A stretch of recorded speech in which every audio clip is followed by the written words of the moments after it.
देखिए, मुर्शिदाबाद और मालदा जिन इलाकों की या उत्तरी दिनाजपुर की हम लोग बात कर रहे हैं, जहां ये हिंसा ज़्यादा दिख रही है, ये इसलिए ज़्यादा दिख रही है कि बहुत स्पिरिटेड चुनाव यहाँ हो रहा है। ये कुछ इलाके ऐसे हैं जहां 4 कॉर्नर कॉन्टेस्ट हो रहा है, उसमें ये इलाका है। मुर्शिदाबाद का इलाका हम चारकोणीय इसलिए मानते हैं क्योंकि यहाँ तृणमूल कांग्रेस भी है और भारतीय जनता पार्टी है जिसका आमने सामने का मुकाबला है। उसके अलावा कांग्रेस पार्टी भी इस इलाके में बहुत मजबूत है और मजबूती से लड़ रही है। अधीर रंजन चौधरी इस इलाके से आते हैं और एक चौथे फोर्स के तौर पर हुमायूं कबीर इमर्ज किए हैं। अभी हम लोग उनको उनका मोरल डाउन हुआ, उनका जो वीडियो स्टिंग सामने आया उसके बाद, या मुसलमानों में जो पोलराइजेशन उनके खिलाफ हुआ, या लगा कि ये बीजेपी को जिता सकते हैं, तो उनके खिलाफ जो उनकी खिलाफत शुरू हुई। इसके बावजूद वो एक प्लेयर हैं। वहाँ भरतपुर सीट से वो एमएलए रहे हैं मुर्शिदाबाद। वो पहले लोकसभा का चुनाव बीजेपी से लड़ चुके हैं, इस बार 2 सीटों से रेजीनगर और नौदा से चुनाव लड़ रहे हैं। तो एक फोर्स जो है वो हुमायूं कबीर भी है और एक फोर्स कम ही सीटों पर लड़ रही थी एमआईएम भी है। लेकिन हम उनकी चर्चा छोड़ दें, तब भी चारकोणीय मुकाबला है। तृणमूल कांग्रेस, भारतीय जनता पार्टी, कांग्रेस और ये आम जनता उन्नयन पार्टी, तो 4 पार्टियों के बीच मुकाबला है। तो हम अंदाजा लगा सकते हैं और चारों इस इलाके में अपने को मजबूत मान रहे हैं। बाकी जगह की छोड़ दें, मुर्शिदाबाद की जो 22 सीटें हैं, जिसमें से 20 सीट पिछली बार तृणमूल कांग्रेस जीती थी और 2 सीट भारतीय जनता पार्टी जीती थी, वो इलाका निश्चित रूप से सेंसिटिव है और बहुत स्पिरिटेड इलेक्शन वाला इलाका है और चारों पार्टियों के समर्थक सड़क पर है।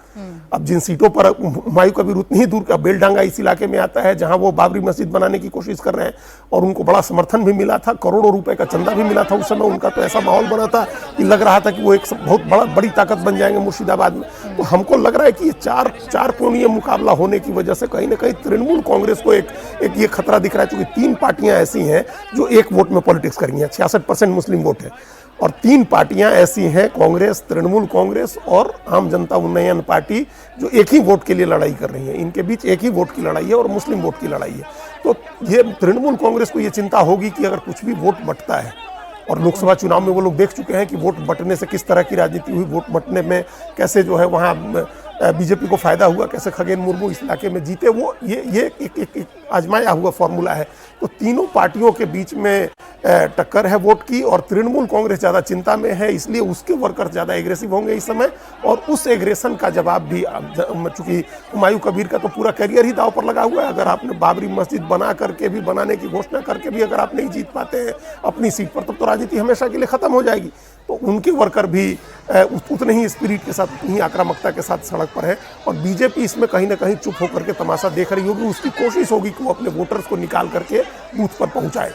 इस हिंसा का एक दूसरा खतरा ये है कि डिस्टर्ब हो जाए, तो वोटिंग का पैटर्न डिस्टर्ब होता है और फिर इसका असर अगले चरण के चुनाव में होगा, जब बहुत सारे लोग जो शरीफ लोग हैं, अच्छे लोग हैं, मिडिल क्लास के लोग हैं, जिनको लगता है कि शांतिपूर्ण तरीके से चुनाव हो तो वोट डालने जाए, उनके मोराल पर असर पड़ता है इस तरह की घटनाओं से। और हम लोग जो तस्वीरें देख रहे हैं प्राची, उसमें यह है कि पिछली बार इसी तरह से बहुत एग्रेसिव हो गए थे लोग दार्जिलिंग में, मतलब नॉर्थ बंगाल में, और सीआरपीएफ गोली चलानी पड़ी थी, 3 या 4 लोग मर गए थे।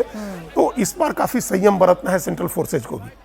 वो ऐसा नहीं कर सकता। हम लोग देख रहे हैं कितना संयम सेंट्रल फोर्सेज बदल रही, ये लोग देख रहे हैं, बंगाल पुलिस भी और सेंट्रल फोर्सेज भी देख रही हैं, लोग डंडे हाथ में लेकर के और हमले कर रहे हैं, लेकिन उनकी एक सीमा है, उनको संयम बरतते हुए इस भीड़ को काबू में करना है।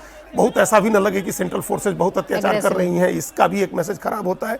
तो वो संयम के साथ कर रहे हैं और उस तरफ से दोनों पक्ष, हमको लगता है इसमें तृणमूल कांग्रेस की चिंता थोड़ी ज़्यादा है, इसलिए उसके लोग यहाँ ज़्यादा हिंसा कर रहे होंगे। अगर बीजेपी इसमें अपने मतदाताओं को निकाल करके ले जाती है, वोट डलवा देती है, उसकी मशीनरी अगर काम करती है, तो ये इस 3 तरफ वोट बंटने का कुछ फायदा हो सकता है कि उनको मिले। भाई ये कोशिश बीजेपी ने की है, इसीलिए बूथ मैनेजमेंट करना हो, चाहे फिर अपने वोटर्स को घर से बाहर निकालना हो, इसके लिए बीजेपी ने अपनी पूरी फौज मैदान में उतार दी है। लेकिन जब ऐसी तस्वीर आती है जहां सड़कों पर सिर्फ उपद्रव है, आपको सिर्फ केंद्रीय सुरक्षा बल दिख रहे हैं, आपको सिर्फ उपद्रवी दिख रहे हैं, उनके हाथों में डंडे दिख रहे हैं, उनके हाथों में पत्थर दिख रहे हैं, तो कितना चुनौतीपूर्ण राजकुमार जी होता है यहाँ पर चुनाव को फिर से शांतिपूर्ण तरीके से पटरी पर लौटाना और जल्द से जल्द इस बवाल को शांत करवाना बिना ज्यादा एग्रेशन के।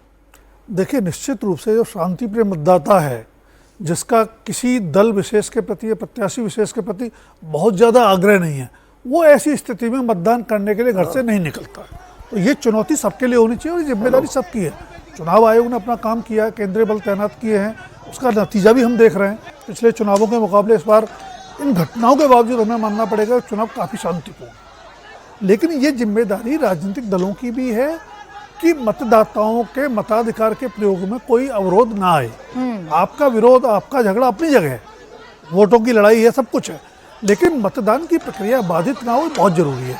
और अभी तक केंद्रीय सुरक्षा बलों की तैनाती का असर हमको साफ दिख रहा है। छिटपुट घटनाएं हैं, पंजाब जो बंगाल में जिस तरह की घटनाएं पिछले चुनावों में हमने देखी हैं, उसके मुकाबले नगण्य हैं।